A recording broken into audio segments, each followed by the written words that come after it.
எப்பொருள் யார் யாரு கேட்பினும் அப்பொருள் மெய்ப்பொருள் காண்பது அறிவு. எப்பொருள் எத்தன்மையாயினும் அப்பொருள் மெய்ப்பொருள் காண்பது அறிவு. இப்போ நம்ம ஆழ்மனதை பற்றி தொடர்ந்து தொடர்ந்து நம்ம பேசிட்டே இருக்க காரணம் என்னன்னு கேட்டீங்கன்னா, இந்த ஆழ்மனதில் இருக்கிறத பல கோடி ஆண்டா இருக்கிறது தான். அதை வேரோடு பிடுங்கி எறிகிறது தான் இவ்வளவு முயற்சி. உணவு பழக்கத்தை பேசாதவங்க யாருமே கிடையாது. எல்லாரும் உலகத்துல அத்தனை பேர் உணவு பழக்கத்தை பற்றி தான் பேசிக்கிட்டு இருக்கிறாங்க.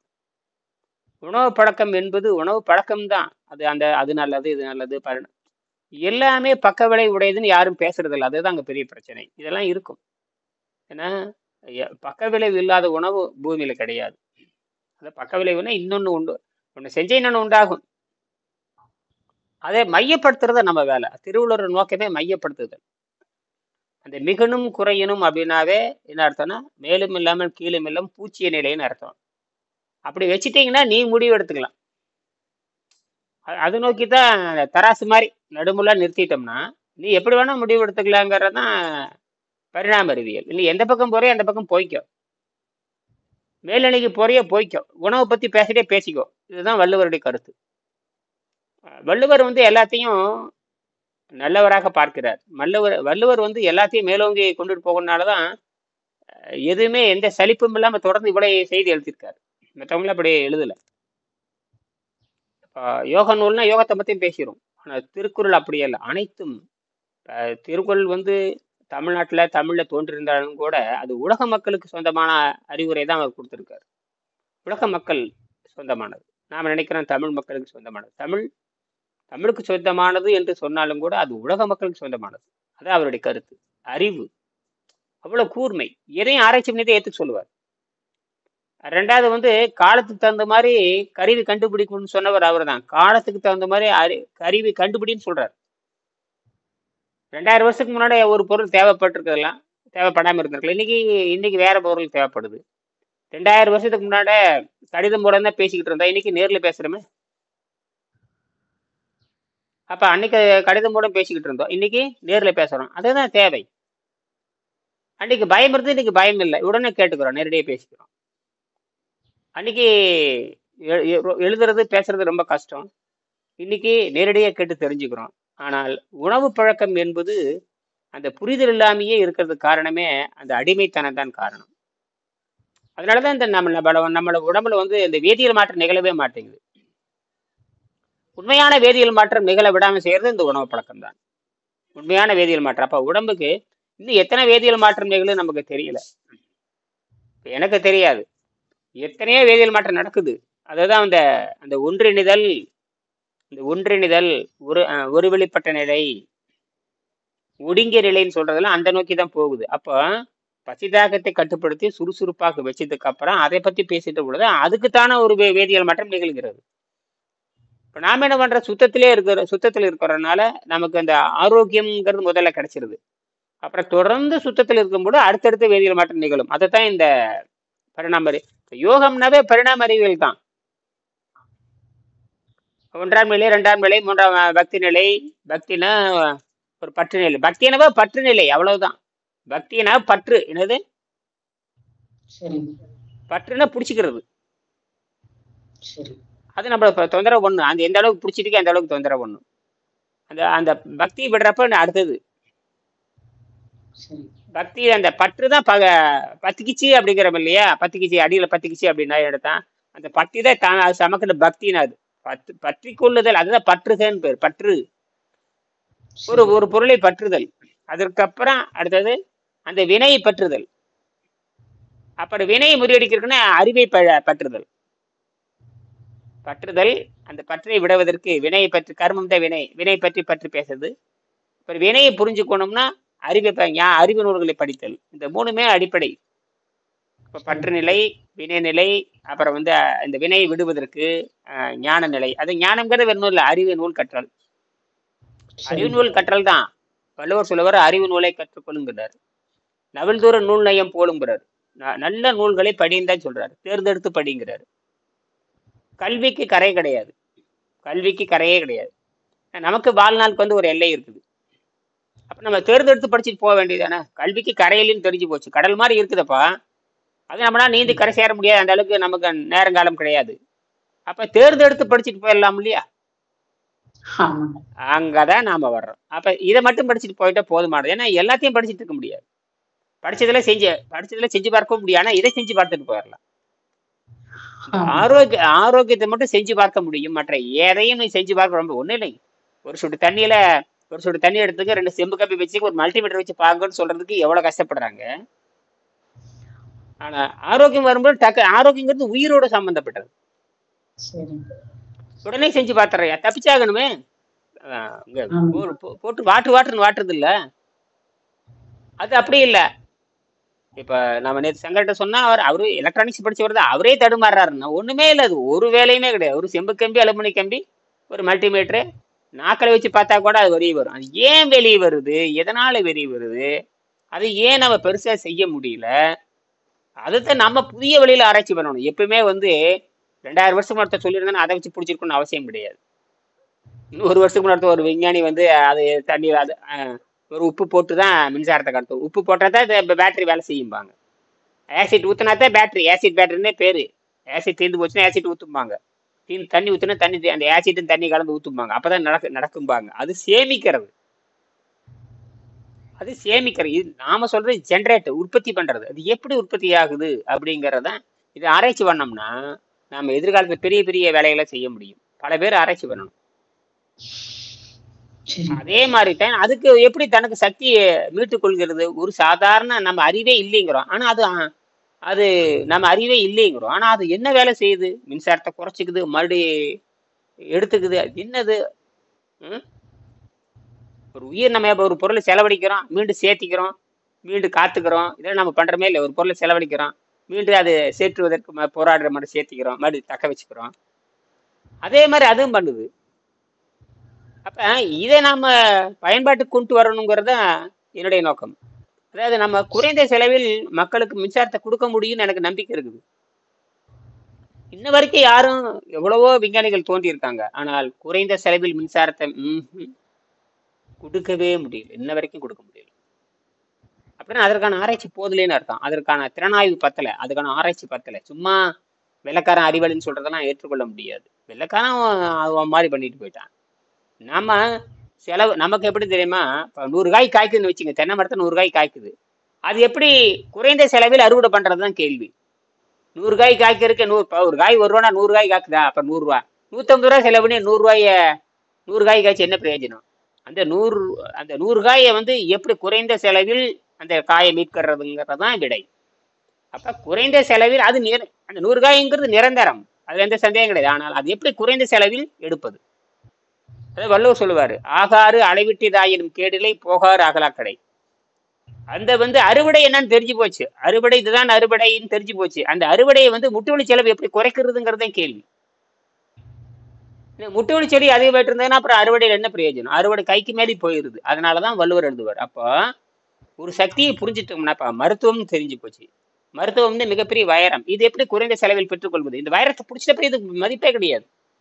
இப்ப நாம அதை எப்படி வேணா பயன்படுத்திக்கலாம். அதனாலதான் நம்ம இந்த ஆரோக்கியங்கிறது வருகின்ற பொழுதுதான் இந்த உணவு பழக்கத்தை கடுமையா ஆராய்ச்சி பண்ண வேண்டியது இருக்கு.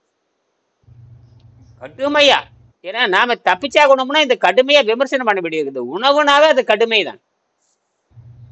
அது நம்ம எல்லா தொந்தரவும் அது பண்ணுது. எல்லா தொந்தரவும் ஆசைகளை உண்டாக்கி, ருசிகளை உண்டாக்கி அதுல உணவுனா ருசி இல்லாம உணவே கிடையாது. வெறும் உணவுங்கிறது தனி. அதுபோல் உணவுங்கிறது தனி. நாம என்ன பண்ண, உணவுங்கிறது ஒண்ணு தனி. அந்த உணவுங்கிறோட பல வகையான சுவை சேர்த்து தான் அதவே சாப்பிட்றேன். சுவை இல்லாம சாப்பிடணும்னு அங்க மாட்டிக்கிறேன். அப்ப பிரச்சனை சுவைதான். இங்க சுவையும் அப்புறம் மனம் எல்லாம் சேர்ந்து நம்மளை போட்டு சித்திரவதை பண்ணி நம்மளை சுடுகாட்டில் கொண்டு சேர்த்துற வரைக்கும் நம்மளை பண்ணி விட்டுருது. அதனாலதான் உணவுனா இழிவுனே வள்ளுவர் எழுதுறாரு. ரொம்ப கடுமையான சொற்களை போடுறாரு. இழிவறிந்து உண்பான்னு எழுதுறாரு. இப்ப இதை விட என்ன அர்த்தம்? இதை விட திருவள்ளுவர் மென்மையாக கையாளக்கூடியவர் தான். ஆனா அவரை கடுமையா எழுதுறாரு. உணவை பத்தி பேசப்ப இழிவறிந்து உண்பான்னு எழுதுறாரு. அப்ப இழிவுனே ஏன் அதை உண்பது போய் ஏன் இழிவா? நான் 2 கேள்வி கேட்டு பாருங்க, எப்படி திருப்பி போடுங்க.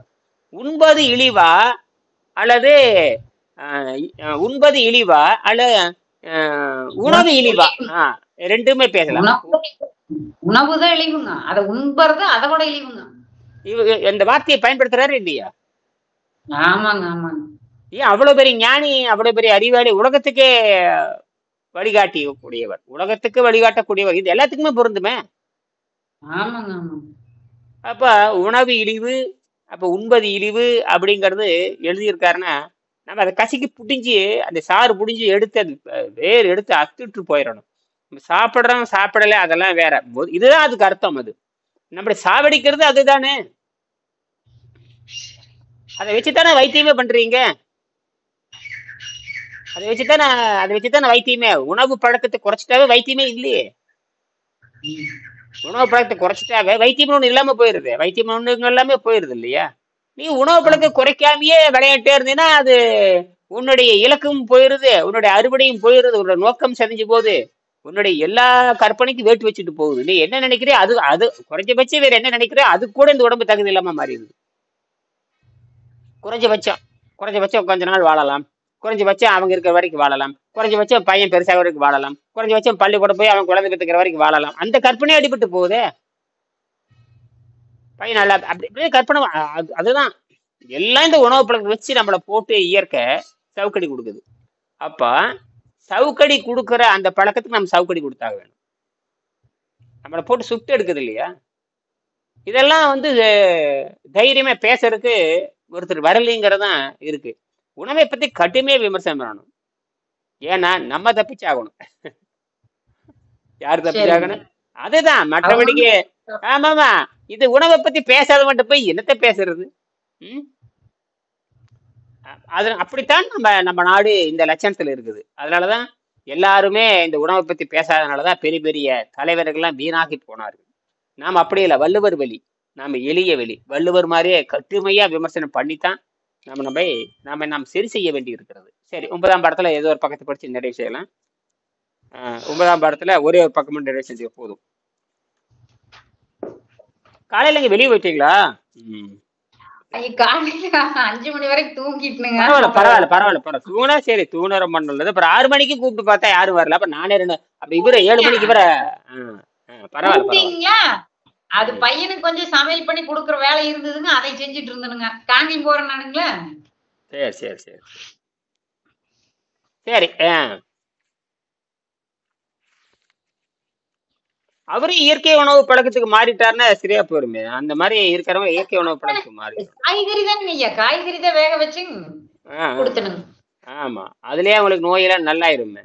உடம்பு நோய் நொடி எல்லாமே தப்பிச்சுக்குவாங்க. அந்த காய்கறி சாதாரண விஷயம் இல்ல. அதுவே அடுத்த நிலைக்கு கொண்டுட்டு போயிடும். அந்த உணர்நிலைக்கு போதும் அப்படின்னு கொண்டு போயிடும். நோய் எல்லாம் வச்சுக்கிறது காய்கறி தான், எந்த இதுவும் கிடையாது. சரி, இப்ப எங்க இந்த 9ஆம் பாடத்துல இதை மட்டும் படிச்சு முடிக்கலாம்.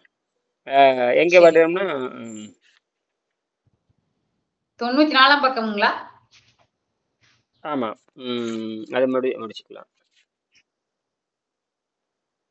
111. இங்க 9ஆம் பாடம் எடுத்துங்க. ஒரு பக்கத்தை மட்டும் படிச்சு 9ஆம் பாடம் 95. முதலாவது தேவையான உணவின்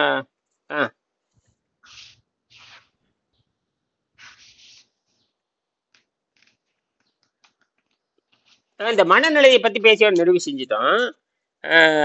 124 பக்கத்தில் சித்தம் ஐவேறு வகைப்பட்டது. இதை மட்டும் பேசி முடிச்சுக்கலாம். ஐவேறு வகைப்பட்டதுன்னா 5 வகைப்பட்ட மனநிலை. மேற்கு நாட்டவர் 3 நிலை தான் சொல்றாங்க. ஆனால் நம்ம கிழக்கு நாடு 5 வகை மனதை பத்தி சொல்லுகிறது. சரிங்களா? மேற்கு நாட்டவருக்கு அவ்வளவுதான் அறிவு. ஆக 124வது பக்கத்தில் சித்தம் ஐவேறு வகைப்பட்ட வடிவங்களே வெளிப்பட்டு தோன்றும். அவை யாவன சிதறண்ட நிலை, இருண்ட நிலை, கொண்டு கூட்டு நிலை, ஒரு வழிப்பட்ட நிலை, கடைசியில ஒடுங்கிய நிலை. இந்த ஒரு வழிப்பட்ட நிலையும் ஒடுங்கிய நிலை இப்ப நம்ம பேச போறது இல்லை. சிதறண்ட நிலை தொழில் செய்யும் வடிவம், இதன் இயற்கை, இன்ப துன்பம், இதுவே மனிதனுடைய பிறவி நிலை. அதுல எல்லாமே வந்துடுது. பொருள் தேடுறது, இன்ப துன்பம் எல்லாம் வந்துடுது. 2வது இருண்ட நிலை. இது பாத்தீங்கன்னா பிசாசு, அதாவது தீய எண்ணம். மந்த செயலே நாடும், தீ செயலே நாடும். ஒரு விழிப்புணர்ச்சியே வராது. 3 கூட்டு நிலை, அதாவது யாதானும் ஒரு மையத்தை அடைதல். யாதான ஒரு மையத்தை மனிதன் அடைய முயற்சிப்பதாகும் இந்த கூட்டு நிலை. ஏதோ ஒரு மையத்துணைக்கு நகரணும். இந்த மூன்றாம் நிலை, அதுதான் தெய்வ நிலை, அதுதான் மேல்நிலை. இந்த மூணு நிலை, இந்த இதுதான் மனது இருக்குது. ஆனா இன்னைக்கு இந்த யாருமே அதை பத்தி வர்றதே இல்லை. முதல் நிலையில நின்றுக்கிறாங்க. முதல் நிலையிலே அத்தனை பேர் முடிச்சுட்டாங்க. அப்புறம் மந்த நிலையை சொல்லவே தேவையில்லை. எல்லா தீய செயலுக்கு காரணமே அந்த மந்த நிலை தான். விழிப்புணர்வு இல்லாத மந்த நிலை, கொட்டுதல், மனிதனுக்கு கெடுதல் பண்றது. பூமிக்கு மட்டும் கெடுதல் பண்றது இல்ல, மனிதனுக்கும் சேர்ந்து கெடுதல் பண்றது. இது ரொம்ப கொடுமை. இது மனிதனுக்கு மனிதனே கெடுதல் பண்றது. ஆணுக்கு பெண் கெடுதல் பண்றது, பெண் ஆணுக்கு கெடுதல் பண்றது, இதெல்லாம் வந்து அந்த தீ செயல வருது. மூன்றாவது நிலைங்கிறது ஒரு மையத்தினருக்கு இவன் சிந்திக்கணும். நம்ம இதெல்லாம் இல்ல, இப்படியெல்லாம் நம்ம பண்ணிட்டு இருக்க முடியாது, இது அடுத்தது என்னன்னு யோசிக்கணும். நமக்குள்ளேயே அடுத்தது என்ன, இப்படியே பண்ணிட்டே இருக்கிறோம், அடுத்தது என்ன, காலையில் எழுந்திருக்கிறோம், போறோம் வரோம், போறோம் வரோம், இப்படியே அடுத்தது என்ன அப்படின்னு சிந்திக்காத நிலை ரொம்ப மோசமானது. வாட் நெக்ஸ்ட்னு கேட்குற மாதிரி பரிணாமத்தில் அடுத்த நிலை என்னன்னு நம்ம சிந்திக்கணும். அதுதான் 7ஆம் நிலை. இப்போ 6ஆம் நிலைக்கு கூட நம்ம தகுதி இல்லாம நம்ம பண்ணி விட்டாங்க இந்த கல்வி முறை, இந்த வெள்ளைக்காரனுடைய கல்வி முறை. வெள்ளைக்காரன் மாதிரி ஒரு ஒர்ஸ்ட் உலகத்துல யாருமே கிடையாது. அப்ப பேசுற மொழி எப்படியா இருக்கட்டும், அவனுடைய எண்ணம் வந்து ரொம்ப கொடூரமானது. ரொம்ப கொடூரமானவன் என்ன அந்த வெள்ளைக்காரர்கள் அப்படித்தான் இருப்பாங்க. திருட வந்தவன் தானே, கொள்ளையடிக்கு வந்தவனுக்கு எப்படி நல்லவனா இருக்க முடியும்? திருட வந்தவன் கொள்ளையடிக்கணும் வந்து எப்படி? அவங்ககிட்ட நியாயம் கேட்கறீங்க, திருடங்கிட்ட போய் நியாயம் கேட்கற மாதிரி. இப்ப நம்ம அப்படித்தான் திருடங்கிட்ட போய் நியாயம் கேட்கறோம். திருடன் என்னைக்குமே நியாயத்துக்கு வரவே மாட்டான். அந்த மாதிரி தான் வெள்ளைக்காரன் அப்படித்தான் நம்ம வச்சுக்கொள்ள முடியும். ஆக குண்டு கூட்டு நிலை யாதானும் ஒரு மையத்தை மனிதன் அடைய முயற்சிப்பதாகும். எந்த ஒரு மையத்தை எடுத்துக்கொள்கிறோம் என்பதில்தான் பிரச்சனை உள்ளது. இயற்கையை அறிந்து அதனுடைய தேவையை நீண்ட கால நோக்கத்தை புரிந்து கொண்டு வாழ்பவன் ஞானி. இன்றைக்கு நாளைக்கு மட்டுமே திட்டமிடுவன் அஞ்ஞானி. சரி, இந்த குண்டு கூட்டு நிலையோடு இந்த புத்தகத்தை நாம் நிறைவு செய்வோம், முடித்து விடுகிறோம். குண்டு கூட்டு நிலை நம்மை பிராணசக்தியில் வாழ்ந்து விண்வெளியில் பெருகும் வரை கொண்டு செல்லும். இதுதான் நமக்கு இப்ப தேவை. அப்ப நமக்கு இந்த இடப்பெயர்ச்சி, இந்த பூமி சிக்கல், பூமி அழிதல், அழிந்து போறது, கழிவிலிருந்து தப்பித்து போறது, சுற்றுச்சூழல் மாசுபாட்டிலிருந்து தப்பித்து போறது, மனிதனுக்கு மனிதனே எமனாக மாறுவது, இப்ப இதுல இருந்து நாம தப்பிச்சு போகணும்னா இவர் கூட சமரசம் பண்ணிட்டு இருக்க முடியாது. நாம கண்டுபிடிச்சு நாம தப்பிச்சு போயிடணுமே தவிர இந்த முட்டாளர்களுக்கு நம்ம வைத்தியம் பண்ணிட்டு இருக்க முடியாது. முட்டாளர்களுக்கு சேவை செஞ்சுட்டு இருக்கு. முட்டாளர்களுக்கு சேவையே செய்யக்கூடாது. முட்டாளர்களுக்கு செய்யவே கூடாது. அறிவாளிகளுக்கு தான் சேவை செய்யணும். இப்ப அறிவு நிறைந்த மக்களுக்கு நம்ம சொல்லிட்டு போக வேண்டியதா, இப்படித்தான் இருந்தேன்னு இப்படிலாம் தப்பிச்சு போயிடலாம். தப்பிச்சு போய் நம்ம இன்னொரு கூடு கட்டி வாழ்ற மாதிரி தான் நாம் அடுத்த நிலைக்கு போறதுக்கு தான் இந்த முயற்சி. இந்த முயற்சியோட பின்பக்கத்துல அதுதான் சொல்லுது. அதனாலதான் இது இழுத்து பிடிக்கிறேன். மற்றபடிக்கு வெறும் வைத்தியனோட தான் விட்டு போட்டு போயிருப்பேன் நான். என்னடா எவன் வைத்தியம் பண்றதா அப்படின்னு. எவன் வைத்தியம் பண்றது எவன் சொன்னா கேட்க போறான். அதனால இந்த வந்து அடுத்த நிலைக்கு கொண்டுட்டு போகணும், இன்னொரு கோள்களை போய் குடியேறணும். அதற்கான கண்டுபிடிப்பு இதில் இருக்கிறதுனாலதான் நான் வெங்கடேசனோட ரொம்ப காலமா அவர் சொல்றதெல்லாம் பின்பற்ற ஆரம்பிச்சேன். அதனால அடுத்த நிலை பத்தி நம்ம பேசுவோம். இதோட நிறைவு செஞ்சுக்குவோம். நன்றி, வணக்கம்.